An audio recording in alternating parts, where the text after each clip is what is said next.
Il existe un instant qu'il demeure incapable d'expliquer par la raison. Une femme franchit le seuil d'une pièce et aucun événement manifeste ne se produit. Aucune mélodie ne résonne, aucun halo lumineux ne l'accompagne, et pourtant quelque chose à l'intérieur de lui se redresse doucement, comme si quelqu'un venait de prononcer un prénom ancien, oublié depuis longtemps. Il se persuade qu'il s'agit simplement d'attirance. Elle possède de la beauté, elle éveille l'intérêt ou se distingue des femmes qu'il remarque habituellement. Il attribue cela au sourire qui se forme au coin de sa bouche, ou au fait que son regard semble dépourvu de toute hâte à convaincre qui que ce soit. Pourtant, en arrière-plan de sa conscience, une vérité plus douce murmure. Je la reconnais d'un endroit où je n'ai jamais mis les pieds. Il a observé des milliers de visages qui ont croisé son chemin, qu'il a regardé, avec lesquels il a flirté, qu'il a dépassé. Il comprend ce que signifie désirer un corps, les récits d'une distraction passagère. Mais ceci diffère.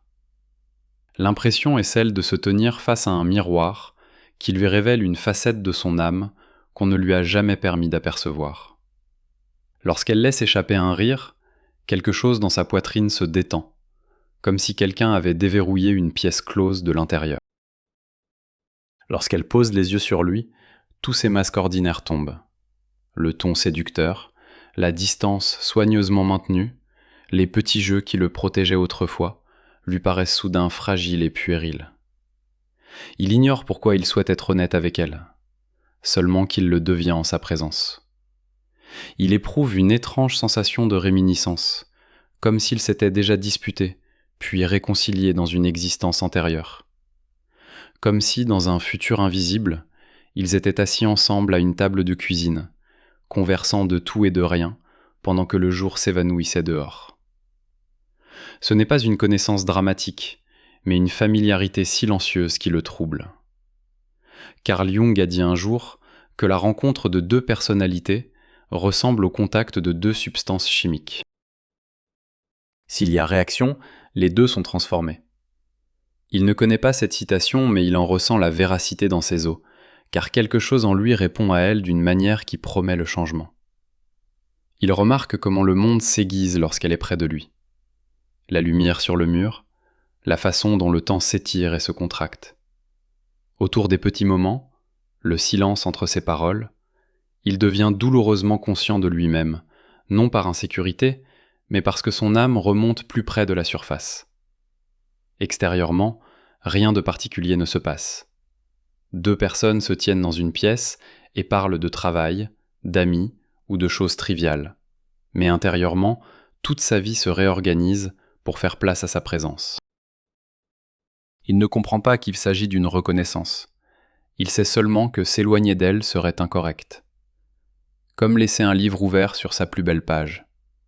Son corps conserve une nostalgie tranquille pour sa voix, pour la courbe de ses pensées, comme si un aimant intérieur avait enfin trouvé la direction vers laquelle il devait toujours se tourner. Plus tard, il tentera de se convaincre qu'il exagère, qu'il est absurde de ressentir cela si tôt. Mais une partie plus profonde de lui sait déjà qu'il n'est pas simplement attiré. Il se souvient de quelque chose que son âme connaissait depuis longtemps, avant que son esprit ne puisse rattraper son retard. Avant de la rencontrer, il portait déjà une femme en lui. Pas une femme réelle avec un visage et un prénom, mais un sentiment de féminité, une image intérieure silencieuse qui apparaissait dans les rêves, les rêveries, et ces moments étranges où la musique faisait souffrir sa poitrine sans raison. Dans l'enfance, il ressentait en elle une douceur vivant sous sa rudesse, un désir de réconforter plutôt que de vaincre, un instinct de protéger les petites choses, un besoin d'entendre le silence dans une pièce. Avant de pouvoir parler d'elle, il a compris tôt que le monde ne savait pas quoi faire de cette partie de lui. Alors il s'est construit une armure. Il a appris les plaisanteries, l'audace, et comment dissimuler sa tendresse derrière un timing précis. Il a privilégié la logique à l'intuition. Il a davantage prêté l'oreille aux attentes des autres hommes qu'à la voix tranquille dans sa poitrine. Mais la femme intérieure en lui n'a jamais disparu. Elle s'est simplement retirée dans l'ombre et a attendu. Parfois, Elle l'atteignait à travers les femmes qu'il fréquentait, à travers son attraction pour la sensibilité, la créativité ou le mystère, à travers sa fascination pour les regards qui semblaient voir au-delà de sa façade. Il pensait simplement suivre un type. En vérité, son âme cherchait un miroir. Il essayait de transformer chaque femme en cette image intérieure. Il projetait sur leur visage ses fantasmes de douceur, de sécurité et de chaleur émotionnelle. Et lorsqu'elle ne correspondait pas à ce scénario invisible, il se sentait confus et déçu, sans savoir pourquoi. Il n'était pas vraiment en colère contre elle, mais contre la distance entre son monde intérieur et la réalité. Jung a décrit cette femme intérieure comme un pont. Elle est la partie d'un homme qui le relie à ses sentiments, à son intuition et aux profondeurs que la logique seule ne peut jamais atteindre. Quand il l'honore, il devient plus entier. Quand il l'ignore, elle se transforme en caprice, en ressentiment ou en obsession dont il ne peut comprendre la source. Pendant des années, il a traversé ce pont dans les rêves, mais rarement dans la vie éveillée. Souvent, il se réveillait d'un songe vif concernant une femme dont il ne pouvait se rappeler le visage. Des larmes aux yeux et une nostalgie inexplicable dans la poitrine. Au petit déjeuner, il l'écartait et pensait que cela ne signifiait rien. Néanmoins, la femme intérieure continuait d'organiser de petites rencontres. Un film qui le déchirait, une chanson qui le faisait se taire. Un étranger dans le train dont la simple présence le touchait. Chacune de ces scènes était une répétition silencieuse du jour où son âme verrait son reflet en plein jour. Lorsqu'il te rencontre, l'invisible et le visible se heurtent enfin. Le sentiment qu'il portait depuis l'enfance se tient devant lui en chaussures, en peau et en yeux contenant à la fois la tempête et le soleil. Le pont qui n'existait autrefois que dans son inconscient a maintenant une forme vivante. Il n'a pas de mots pour cela. Il sait seulement que tu parles une langue que son cœur parle couramment depuis des années, bien que son esprit ne l'ait jamais apprise. Tu lui rappelles chaque rêve qu'il a jamais eu, d'être plus honnête, plus tendre, plus éveillé. Voilà pourquoi sa réaction envers toi semble plus grande que le moment lui-même. Si ta présence touche l'endroit où sa féminité intérieure attendait d'être vue et honorée en toi, il ne voit pas simplement une femme. Il rencontre son âme au bord de l'eau et comprend que le reflet qui le regarde est aussi lui-même. Au début, tu ne remarques peut-être même pas comment l'air change lorsque son attention se tourne vers toi. Tu le prends pour un autre homme qui écoute poliment. Un sourire, un hochement de tête au bon moment. Néanmoins, quand tu parles, tu sens quelque chose de différent. Tu ressens sa présence s'incliner vers toi, comme si tes paroles n'étaient pas des sons, mais des fragments d'une carte qu'il cherchait depuis longtemps. Il se souvient de choses que tu as toi-même oubliées depuis longtemps. Comment tu bois ton café quand tu es fatigué, différemment des moments où tu es pleine d'espoir. L'histoire que tu as autrefois racontée sur un livre qui t'a réconforté en tant qu'enfant solitaire.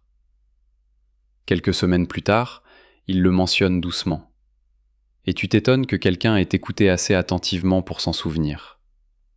Quand tu parles, il ne fait pas défiler son téléphone. Ses yeux ne vagabondent pas vers la porte. Son regard reste sur toi. Pas exigeant, pas possessif, mais calme, vigilant, profondément attentif. Il écoute même tes plaisanteries fortuites avec une douceur qui persiste après que le rire s'est estompé. Il ne rit pas simplement de la blague, il se souvient de la façon dont tes lèvres se courbent autour de l'espièglerie. Le rapide scintillement de lumière dans tes yeux. Il rassemble ces détails comme un homme qui a enfin trouvé une langue qu'il veut parler couramment. Ses questions aussi sont différentes. Il ne demande pas simplement ce que tu fais, mais ce que cela fait à ton âme.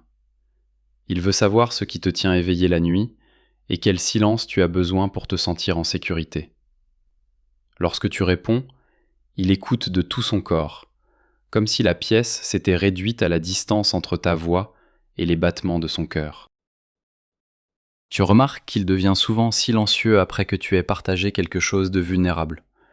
Pas par indifférence, mais parce qu'il laisse tes mots descendre en lui comme des pierres dans l'eau profonde. Il ne se précipite pas pour remplir l'espace avec des réponses superficielles ou des conseils non sollicités. Il reste simplement là, te permettant d'être entendu sans interruption. C'est la première fois que quelqu'un ne traite pas ta profondeur comme un fardeau. Tu sens que tu n'as pas besoin de te rendre légère pour être accepté.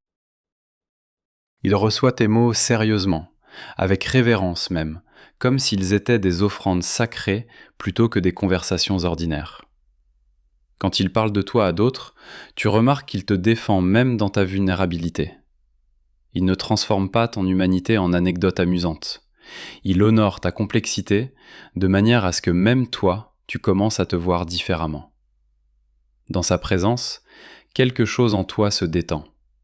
Tu n'as pas besoin de performer ou de prouver ta valeur. Tu peux simplement exister. Et dans ce simple fait d'exister, tu te sens plus vu que tu ne l'as jamais été. Il ne t'idéalise pas, mais il voit à travers les couches que tu utilises pour te cacher. Il remarque la façon dont tu détournes le regard quand tu dis quelque chose de vrai. La façon dont tes mains trouvent du réconfort dans de petits gestes répétitifs lorsque tu es nerveuse. Comment ta voix devient plus douce quand tu parles de choses qui comptent profondément. Il ne te le signale pas d'une manière qui te fait sentir exposé.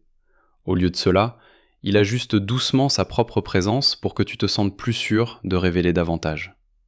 Tu te rends compte qu'il ne te demande pas de changer. Il te demande seulement d'être plus pleinement toi-même. Et dans ce reflet tranquille de qui tu es déjà, tu commences à voir ton propre visage d'une nouvelle manière. Quelque chose en lui change aussi. Non pas d'un coup, mais par degrés. Tu le remarques dans les petites choses, comment il devient plus silencieux dans des endroits bruyants, comme s'il écoutait quelque chose sous la surface du monde. Comment il commence à parler différemment, non pas avec moins de force, mais avec une honnêteté plus douce. Il cesse de plaisanter quand ses émotions sont profondes. Il ne cache plus sa tendresse derrière l'ironie ou le détachement. Lorsqu'il est ému, tu le vois dans ses yeux avant qu'il trouve les mots. Tu remarques qu'il pose des questions qu'il n'aurait pas posées auparavant. Des questions sur le sens, sur ce qui rend une vie digne d'être vécue, sur ce qui se cache sous les choses évidentes. Il commence à parler de ses rêves différemment, non pas comme des fantaisies, mais comme des messages de parties de lui-même qui cherchent l'attention. Il partage des choses qu'il gardait enfermées pendant des années, des peurs dont il avait honte, des désirs qu'il pensait être faibles. Et quand il parle, tu sens qu'il ne cherche pas ton approbation, il cherche la vérité. Il teste si sa vulnérabilité peut survivre en plein jour. Et parce que tu ne te détournes pas, il devient plus courageux. Il commence à remarquer des choses en lui qu'il avait ignorées. Les moments où il agissait par peur plutôt que par amour. Les fois où il se taisait alors qu'il aurait dû parler. Les façons dont il avait compté sur l'évitement plutôt que sur la présence. Il ne se flagelle pas pour ces choses. Au lieu de cela, il les regarde avec curiosité, comme s'il rencontrait un vieil ami qu'il avait mal compris. Tu deviens un miroir, l'invitant constamment à grandir dans sa propre sincérité. Tu remarques qu'il n'est pas obsédé par ta localisation. Non pas parce qu'il s'en fiche, mais parce qu'un respect plus profond pour ton monde intérieur s'est enraciné en lui. Il veut que ton oui soit libre. Ainsi, si tu le choisis, il peut faire confiance à l'authenticité de ce choix. Il y a une douceur dans la façon dont il soutient votre connexion. Il ne force pas ton cœur. Il ne te punit pas lorsque tu as besoin de temps. Instinctivement, il comprend que tout ce qu'il tente d'imposer pourrait détruire précisément ce qui rend votre lien sacré. Cela ne signifie pas qu'il est passif. Lorsque c'est important, il te dit honnêtement ce qu'il ressent, ce qui le surprend lui-même. Il peut trébucher sur ses mots, mais tu sens qu'ils proviennent d'un endroit qui a longtemps pratiqué la vérité dans l'obscurité. Il commence à se soucier non seulement de la façon dont tu le vois, mais de la façon dont il se voit lui-même lorsqu'il est avec toi. Lorsqu'il agit par peur, il le ressent plus vivement. Lorsqu'il choisit la bonté plutôt que l'ego, il dort plus paisiblement. Ton existence devient une boussole silencieuse, le ramenant constamment à sa propre âme. Et si tu regardes de près, tu verras qu'il ne veut pas posséder ta lumière. Il permet à celle-ci de l'enseigner. L'amour qu'il éprouve pour toi le transforme en une version beaucoup plus grande de lui-même. Et il la suit lentement, pas parfaitement, pas sans résistance, mais avec une sincérité qui revient toujours, même lorsque ses doutes veulent le distraire. Elle, d'un autre côté, n'a aucune idée de la profondeur avec laquelle elle est vue. Dans sa conscience, elle est simplement elle-même, avec les doutes ordinaires et la petite insécurité qu'elle porte comme des cailloux dans les poches. Elle ne voit dans le miroir que la peau fatiguée, les fines lignes autour des yeux, les cheveux indisciplinés. Elle ne voit pas comment son âme expire lorsqu'elle entre dans la pièce. Elle se dit que les hommes sont souvent charmés pendant un certain temps, puis passent à autre chose. Que cet intérêt s'estompe lorsqu'elle n'est pas toujours facile ou disponible. Quand il la regarde avec son regard calme et stable, elle suppose qu'il finira par s'ennuyer. Elle ne comprend pas que ce n'est pas sa perfection qui le retient, mais la forme unique de son esprit. Il y a des nuits où elle reste éveillée et repasse ses erreurs comme un film cruel. Les moments où elle a trop aimé, où elle est restée silencieuse trop longtemps alors qu'elle aurait dû établir une limite. Elle pense que ce sont des raisons pour lesquelles quelqu'un pourrait la quitter. Mais il voit en elle une histoire tendre qui l'a transformée en la femme qui se tient maintenant devant lui. Peut-être te reconnaîtras-tu en elle, dans la façon dont elle minimise sa douceur, dans la façon dont elle fait se sentir en sécurité les étrangers, dans la façon dont elle ne fait pas confiance à son intuition parce qu'elle ne correspond pas à la logique claire que le monde vénère. Elle ne réalise pas que c'est précisément cette intuition qui fait sortir son monde intérieur de sa cachette. Jung a souvent suggéré que nous ne tombons pas amoureux simplement des gens, mais d'une image de l'âme qui parle de qui nous aspirons nous-mêmes à devenir.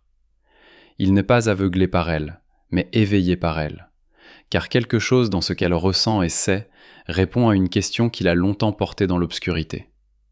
Et pourtant, elle se demande, est-elle suffisante ? Elle craint que la magie ne disparaisse dès qu'il la connaîtra vraiment. Elle pense qu'elle devrait être plus sage, plus calme, plus confiante, pour mériter la façon dont il la regarde. En vérité, c'est son devenir honnête qui le pousse, pas une version parfaite d'elle-même. Il remarque comment elle prend soin des petites choses que les autres négligent, comment elle fait une pause avant de parler lorsqu'elle sent la fragilité de quelqu'un, comment son rire revient après une journée difficile, comme un acte silencieux de résistance au désespoir. Pour lui, ce ne sont pas des détails triviaux, mais des preuves sacrées de la lumière qu'elle conserve en elle. Elle a l'habitude de porter son cœur seule. Lorsqu'il se souvient de ses histoires et reflète sa force, elle veut les écarter, dit-elle. Mais ce n'est pas le cas. Il ne fait que décrire ce que son monde intérieur a reconnu en elle dès le premier instant, ce qu'elle ne comprend pas encore. Elle n'est pas simplement une femme qu'il désire, elle est un symbole dans son âme, une réponse vivante à sa nostalgie cachée de profondeur, de vérité et de tendresse. Il ne peut pas expliquer exactement pourquoi sa présence le change, il sait seulement qu'à ses côtés, il se sent plus honnête, plus éveillé, et d'une certaine manière, plus lui-même. Peut-être qu'en lisant ceci, tu as pensé à quelqu'un, une personne dont le regard t'a tenu d'une manière étrangement familière. Une connexion qui semblait trop profonde pour le peu de temps que vous vous connaissiez.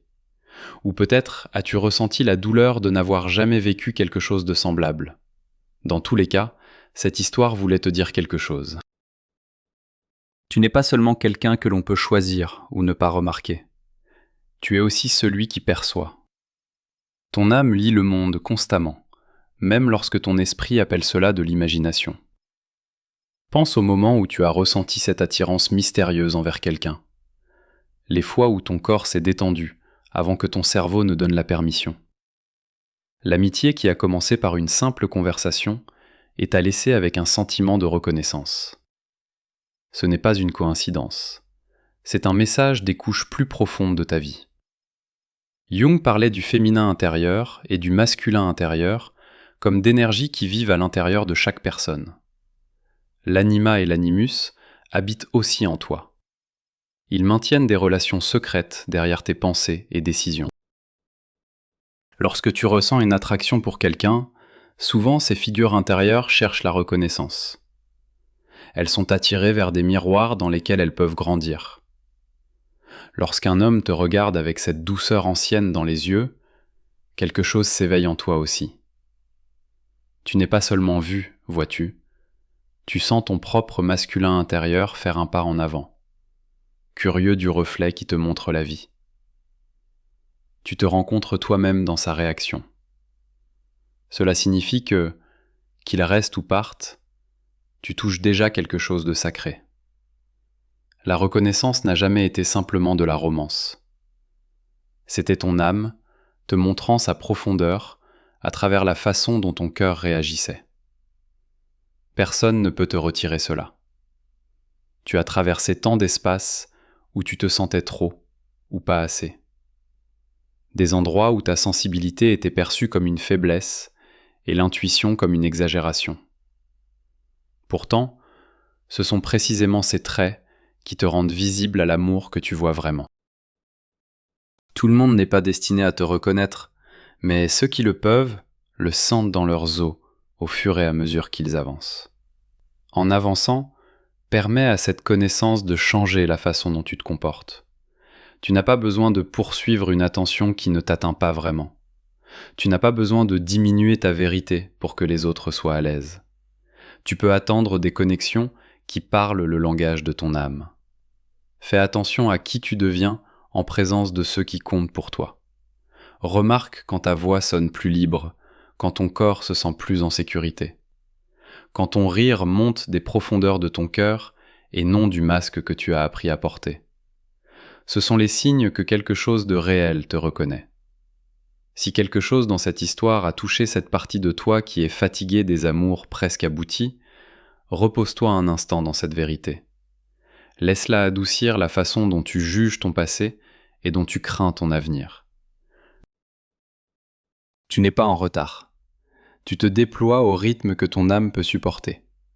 Et si ces mots t'ont touché, partage-les avec la femme qui doute encore de sa propre lumière.